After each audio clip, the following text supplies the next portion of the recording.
Hey friends, it's Ryan McGlone. Thanks again for tuning in to another monthly real estate market update here in beautiful Central Oregon. And as you can see behind me, we're bringing you this update from an incredible little acreage property just in the town of Terrebonne, which is about 45 minutes north of Bend. Incredible mountain views from this property, both of the Sisters and of Smith Rock. About 3 acres irrigated, 7 acres total. Perfect setup for someone who's looking for a little hobby farm. The home itself is close to 4,000 square feet and is also ideal for someone who might be looking for a little bit more of a multi-generational home. There are 2 distinct wings of the home, so you could have in-laws living with you, or if you're someone who's expecting a lot of guests, it's a great home that's set up for to handle a lot of guests and just entertainment in general. And take a look at the property below. Let me know what you think. Would love to get some feedback.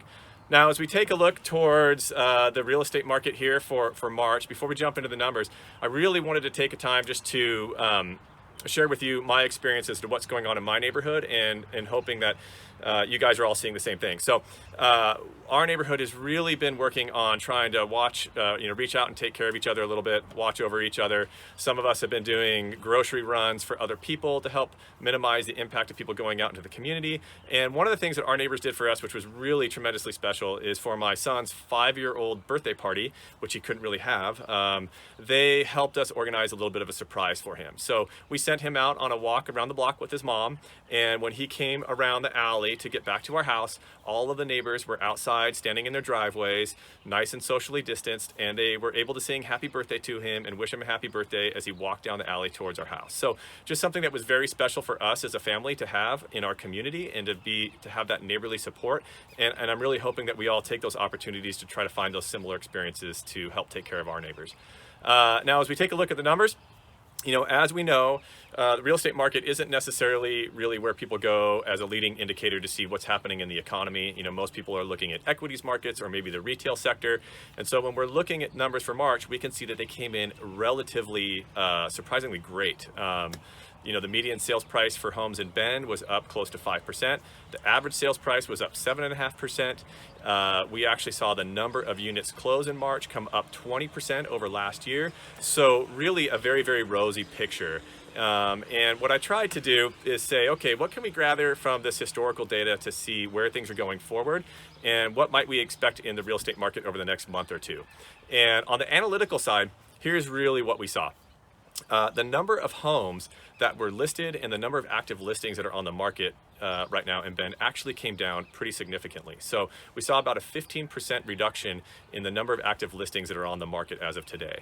And when we looked at the second half of March as well, in terms of the number of homes that have gone pending, we've seen what appears to be a drop in the number of homes that have been going pending in the market. And for me, I'm still seeing a lot of activity. If we take a look at that price point below the median sales price for a home in Bend, so if you're 425K or under, we're still seeing tremendous activity. I had a listing go live about 3 weeks ago that ended up with multiple offers in that price point, and I've helped a couple of buyers who are shopping in that price point, and we've seen numerous homes go under contract in the last week, with just being on the market only a handful of days. Where I do think we're seeing some of that reduction in pending homes, which is where people are kind of sitting by the sidelines as waiting, is really in that $500K to $1 million price point, where people are relying more on jumbo mortgages, or maybe they were going to be pulling money out of the stock market to help offset the purchase of their home. And right in that range, we really are seeing people kind of sit by the sidelines. I'd also say that on the new listing side, that's also where we're seeing a reduction in new listings.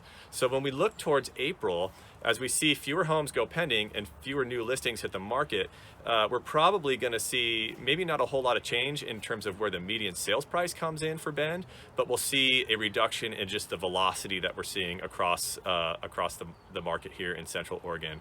For me, what that tells me, buyers, you can still take advantage of low interest rates. You just might find that selection is a little bit lower. And sellers, I would watch that reduction in inventory. If you're ready and willing to list your house and you're comfortable with people going into your house right now, and you're in a neighborhood where there's not a whole lot of current listing activity, you might be able to capitalize on that, because there definitely are buyers out there shopping. And just so you all know, as brokers, we are trying to take the best precautions that we can when we're showing homes.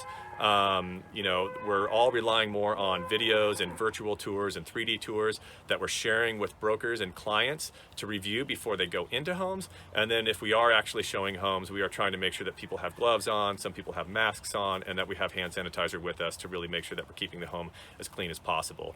And, you know, the other thing too, just to remember, is that there are a lot of people out there right now that are planning to move to Central Oregon or move right now in the middle of this. And, you know, it's important that they are getting into homes if they are very serious buyers, because, you know, a lot of folks need to find a place to sort of settle in. And, the sooner they can get settled in, the more they're able to, you know, continue with the social distancing and all that kind of stuff. So that's sort of my analogy as to what's going on out there right now currently, and maybe a little bit in terms of what we're going to see in the next month. I think looking beyond the next month is really anyone's guess in terms of what's going to happen, just based off of what's going on in our economy and what's going on with social distancing. As always, feel free to reach out to me with any questions that you have. Would love to chat with you all. And like I mentioned earlier, I just hope we're all looking out after each other and trying to do the best we can to take care of our community here in Central Oregon. Thanks again, everybody. Looking forward to chatting with you next month.